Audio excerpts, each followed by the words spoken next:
بسم اللہ الرحمن الرحیم۔ السلام علیکم دوستو، ویلکم کرتے ہیں عمران آفیشیل میں وہ تمام میرے حضرات جو سعودی عرب کا سفر کرنا چاہتے ہیں۔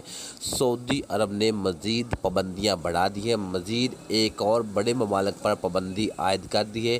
اب وہ سعودی عرب کے لیے ڈائریکٹ سفر نہیں کر سکتے، اگر سفر کریں گے تو 14 دن کوارنٹائن کر کے پھر ہی سعودی عرب میں داخل ہو سکیں گے۔ ساتھ میں انڈیا اور پاکستان سے جو لوگ سعودی عرب کا سفر کرنا چاہتے ہیں ان کے لیے نیا حکم نامہ جاری کر دیا گیا ہے کہ اس طریقے سے آپ سعودی عرب میں آ سکیں گے، نہیں تو ان پر بھی پابندی عائد کی جائے گی۔ تو مکمل ڈیٹیل انفارمیشن آپ سے شیئر کرنے سے پہلے اپنے پیارے سے دوستوں سے گزارش کرتے ہیں ویڈیو کو لائک، چینل کو سبسکرائب، ویڈیو کو زیادہ سے زیادہ شیئر کریں تاکہ تمام دوستوں تک یہ ویڈیو پہنچ جائے اور اس کو اس کا فائدہ ہو جائے۔ سب سے پہلے بات کرتے ہیں کہ سعودی عرب نے کس ممالک پر پابندی عائد کی ہے۔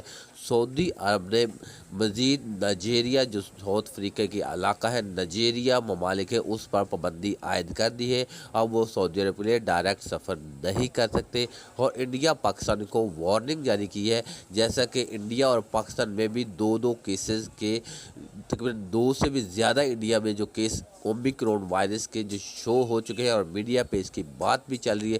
اس وجہ سے سعودی وزارت صحت نے وارننگ دی ہے کہ 2022 جنوری تک آپ سعودی عرب میں داخل ہو جائیں، نہیں تو ہو سکتا ہے کہ ہمیں جنوری میں ان کے لیے بھی پابندی لگا دی جائے۔ تو جتنی جلدی ہو سکے آپ سعودی عرب کا سفر کر لیں، تو جنوری میں پابندی لگنے کا خدشہ